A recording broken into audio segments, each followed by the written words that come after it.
वायुसेना से मुक्ति पत्र प्राप्त करने के बाद राजेश पायलट बागपत निर्वाचन क्षेत्र से चरण सिंह के विरुद्ध संसदीय चुनाव लड़ने के लिए तैयारी शुरू कर दी तथा कांग्रेस पार्टी का टिकट प्राप्त करने के लिए जी जान से जुट गए।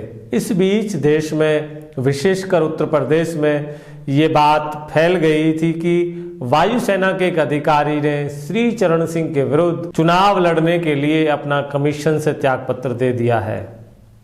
इस संबंध में कई अफवाहें चल रही थी। कुछ लोगों का कहना था कि ये वही पायलट है जो श्रीमती गांधी का विमान उड़ाता था। कई लोग कहते थे कि वे इंडियन एयरलाइंस में राजीव गांधी का पायलट मित्र थे। यद्यपि ये दोनों बातें सही नहीं थी, किंतु इस किस्म के प्रचार से लोगों को ये पता चल गया कि देश का एक युवक चरण सिंह के विरुद्ध उन्हीं के निवास स्थान से चुनाव लड़ने के लिए दृढ़ संकल्प है। उन दिनों में टिकट प्राप्त करने के लिए आपाधापी मची हुई थी। पुराने राजनीतिज्ञों का, जो अपने आप को भारतीय राजनीति चिंतन के संरक्षक समझते थे, उनका मत था कि उनकी सहमति के बिना कोई भी टिकट ना दिया जाए। राजेश पायलट बहुत से राजनीतिक नेताओं से मिले, जैसे भीष्म नारायण सिंह, नरसिंह राव, वीसी शुक्ला, एनडी तिवारी, बूटा सिंह, एआर अंतुले, खुर्शीद आलम खान तथा एपी शर्मा, तथा उनसे अनुरोध किया कि वे केवल चरण सिंह के विरुद्ध चुनाव लड़ना चाहते हैं। एपी शर्मा ने, जो उन्हें पसंद करते थे, इसका समर्थन किया, किंतु उन्हें कुछ दिन बाद मालूम हुआ कि उत्तर प्रदेश के लिए प्रत्याशियों की सूची अंतिम रूप दे दिया गया है। नमस्कार, हमारा नाम है राकेश पवार। आप देख रहे हैं रेपुटेशन मीडिया। दोस्तों, यशपाल सिंह, जो सहारनपुर के रहने वाले थे, उनको बागपत से कांग्रेस का प्रत्याशी मनोनीत कर दिया गया। जब राजेश पायलट श्रीमती गांधी से मिलने गए, वहां निजी वाईकॉन्ट विमान में सवार हो रही थी। उन्होंने उनकी सुखद यात्रा की कामना की। उन्होंने मुस्कुराकर कहा, धन्यवाद, ठीक है। इन शब्दों से राजेश पायलट को फिर से उम्मीद लग गई कि कहानी का अभी अंत नहीं हुआ। उत्तर प्रदेश के लिए सभी उम्मीदवारों का चुन लिए जाने के बाद उन्हें निराशा हुई, किंतु श्रीमती गांधी ने भी तो उन्हें कभी आशा नहीं बंधाई थी और ना ही उन्हें त्यागपत्र देने के लिए प्रोत्साहित किया था। जिन लोगों को ये विश्वास था कि लोकसभा के लिए सीट का वचन मिलने पर ही उन्होंने कमीशन से इस्तीफा दिया है, उन्हें स्पष्टीकरण देना उनके लिए असहनीय हो उठा था। ये सोचकर कि उन्हें अपने फॉर्म तथा नगर के बीच बार बार आना जाना पड़ेगा, तो राजेश पायलट ने एक डीजल जीप खरीद ली थी। उस दिन रमा और राजेश पायलट गांव को जाने वाले थे कि टेलीफोन की घंटी बजी और राजेश पायलट के लिए पूछा गया। उधर प्रधानमंत्री के कार्यालय से जॉर्ज बोल रहे थे। उसने राजेश पायलट की पत्नी रमा पायलट को सूचना दी कि वे शीघ्र ही संजय गांधी से संपर्क करें। शाम को लौटते ही वे उनसे मिलने गए। जब उन्होंने इस सूचना के संबंध में जॉर्ज से पूछा, तो उसने उन्हें जगन्नाथ पहाड़िया से संपर्क करने के लिए कहा, जिसे संजय ने उनके बारे में बता दिया था। जगन्नाथ पहाड़िया वो किस राज्य के रहने वाले हैं उन्होंने पूछा, तो उन्हें बताया गया कि वे राजस्थान से हैं। राजेश पायलट साउथ एवेन्यू में उनके निवास स्थान पर गए, किंतु राजेश पायलट हैरान थे कि उन्हें उनसे मिलने के लिए क्यों कहा गया है। वहां पर कई लोग उपस्थित थे, जिनमें से एक अहमदाबाद के ठेकेदार तथा व्यापारी प्रहलाद सिंह थे। उन्होंने बागपत से लड़ने के लिए टिकट न मिलने पर उनके साथ सहानुभूति प्रकट की। राजेश पायलट को पता लगा कि श्री प्रहलाद सिंह का नाम भरतपुर सीट के लिए स्वीकृत हो चुका है और वो पहाड़िया से निर्देशों की प्रतीक्षा कर रहे हैं। जब राजेश पायलट वहां पर थे तो उन्हें सूचना मिली कि वे अखिल भारतीय कांग्रेस पार्टी के महासचिव AR अंतुले से मिले। उनके कार्यालय में पहुंचने पर उन्हें अंदर ले जाया गया और अंतुलों ने राजेश पायलट को सूचना दी कि उन्होंने पहाड़िया को एक महत्वपूर्ण चर्चा के लिए बुलाया है। जब पायलट ने पूछा कि किस विषय पर, तो उन्होंने उत्तर दिया, आपके लिए अच्छा समाचार है। जब पहाड़िया कांग्रेस कमेटी के कार्यालय में पहुंचे तो अंतुलों ने उन्हें सूचना दी कि मैडम ने राजेश पायलट को भरतपुर भेजने के लिए कहा है। जब राजेश पायलट भरतपुर की स्थिति पूछी तो पहाड़िया क्रोधित हो उठे और बोले, अंतुले साहेब, आप इनको इलेक्शन के लिए भेज रहे हो, ये तो नक्शा मांग रहे हैं। राजेश पायलट अपनी गलती महसूस की और तुरंत उसे सुधारा। राजेश पायलट ने कहा, भरतपुर से चुनाव लड़ने की अनुमति दे दी गई है और ब्यौरेवार निर्देशन प्राप्त करने के लिए पहाड़िया से संपर्क करने के लिए कहा गया। राजेश पायलट ने जब रात को उन्हें टेलीफोन किया, वे उपलब्ध नहीं थे। अगली प्रात वे AP शर्मा से मिले। उन्होंने उन्हें चुनाव लड़ने के लिए प्रोत्साहित किया और भरतपुर की आबादी के आंकड़े दिए।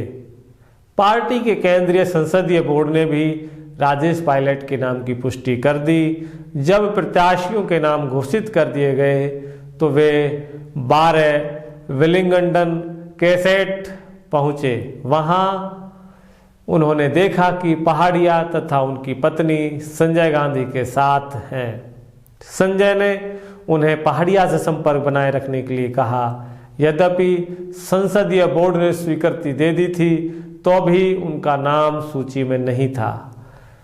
राजेश पायलट को संजय गांधी से बाद में पता लगा कि पहाड़िया ने अनुरोध किया था कि उनके नाम की पुष्टि न की जाए, क्योंकि उनके विचार में इसे स्थानीय लोगों के रुष्ट हो जाने की संभावना थी। दोस्तों, राजेश पायलट ने बोर्ड के सदस्यों से संपर्क करने की चेष्टा की, किंतु उनके यहाँ सुनने को मिला कि अंतिम स्वीकृति पहाड़िया ही देंगे। किंतु वे ना तो दिल्ली में उपलब्ध थे ना भरतपुर में। हताश होकर राजेश पायलट पुनः AP शर्मा के पास गए। उन्होंने उन्हें परामर्श दिया कि वे नामांकन पत्र दाखिल करा दें ताकि कहीं इस त्रुटि के कारण बाद में चुनाव लड़ने से वंचित न कर दिए जाएं। वे 9 तारीख की रात को कुछ लोगों के साथ भरतपुर की ओर चल पड़े, किंतु उनमें किसी को भी भरतपुर का रास्ता मालूम न था। वहां पहुंचकर वे रमा के बहनोई के निवास स्थान पर गए। अगली प्रात उन्होंने जिला कांग्रेस कमेटी के प्रधान मोतीलाल पाराशर से संपर्क किया और उन्होंने उन्हें सूचना दी कि पहाड़िया नगर में ही है। 10 बजे के करीब पहाड़िया तथा बहुत से कांग्रेस कार्यकर्ता पहुंचे। उन्होंने उन्हें बताया कि वे अपनी नामजदगी के कागज तभी दाखिल करेंगे जब आप उन्हें पूरा समर्थन देने का वचन देंगे। उनके उत्तर से उन्हें प्रसन्नता हुई। उन्होंने कहा, श्रीमती गांधी जिसे भी चुनेंगी वही हमारा उम्मीदवार होगा। कार्यकर्ताओं ने जब सुझाव दिया कि वे एक जुलूस का नेतृत्व करें, उनमें प्रमुख व्यक्ति कप्तान चुन्नी सिंह के नाम से प्रसिद्ध था। जैसे ही जुलूस शुरू हुआ, इंदिरा गांधी और संजय गांधी जिंदाबाद के नारों से आसमान गूंज उठा। तब पहाड़िया वहां से चले गए। 50 से 60 लोगों के जुलूस के प्रति धीरे धीरे और लोग आकर्षित होते गए और जुलूस की संख्या लगभग 1000 तक पहुंच गई। दोस्तों, वे सब मिलकर गा रहे थे, आधी रोटी खाएंगे, इंदिरा वापस लाएंगे। जब राजेश पायलट और उनके साथी कलेक्टर के कार्यालय के पास पहुंचे तो जुलूस में कई वकील शामिल हो गए। तभी सब ओर से आवाज उठी, हम प्रत्याशी को देखना चाहते हैं। राजेश पायलट उसी समय बनाए गए एक प्लेटफॉर्म पर खड़े कर दिए गए, जहां से वे ठीक 4 मिनट तक बोले। उन्होंने आत्म परिचय दिया और सूचित किया कि उन्हें श्रीमती गांधी ने नामजद किया है। पहाड़िया फिर वहां आ गए और लोगों से कहने लगे कि कांग्रेसी के उम्मीदवार का अभी अंतिम निर्णय नहीं हुआ है। आश्चर्य की बात ये थी कि जबकि भरतपुर से कांग्रेसी के 6 उम्मीदवार थे, बयाना से केवल एक ही उम्मीदवार थे, वो थे स्वयं पहाड़िया। जब वे नामांकन पत्र दाखिल करने लगे तो कुछ कार्यकर्ताओं ने अनुरोध किया कि वे अपना नाम के साथ पायलट शब्द जोड़ दें। दोस्तों, उनका नाम था राजेश्वर प्रसाद, बाद में उनका नाम राजेश पायलट पड़ा। उन्होंने इस आशय का शपथ पत्र और नामजदगी के कागज दाखिल किए और राजेश पायलट जिंदाबाद के नारों के बीच बाहर निकले। 10 तारीख को दिल्ली वापस आकर वे फिर अंतुले जी से मिले और उन्होंने उन्हें सूचित किया कि वे आर.के. धवन से मिलें, जो इस मामले में श्रीमती गांधी के अंतिम निर्णय के लिए संपर्क कर सकेंगे। 12 तारीख को प्रातः रमा और राजेश पायलट धवन से भेंट करने लगे। उनके पास कोई सूचना नहीं थी, किंतु उन्होंने राजेश पायलट को आश्वासन दिया कि वे गोवा में श्रीमती गांधी से संपर्क करेंगे। दोपहर को राजेश पायलट राजस्थान कांग्रेस कमेटी के प्रधान आर.के. व्यास से मिले और तत्पश्चात पुनः अंतुले से। जवाब वही था, पहाड़िया से संपर्क करो, निर्णय उन्हीं के हाथ में है।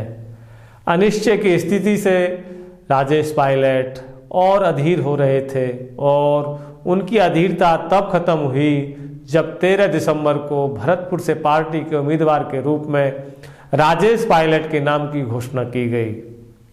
दोस्तों, जब उत्तेजना कम हुई तो शाम ढल चुकी थी।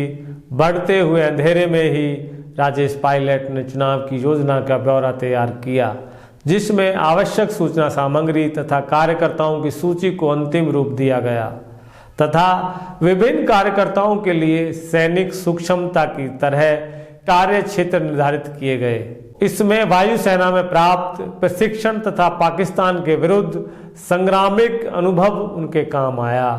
पायलट शब्द भी लाभप्रद हुआ।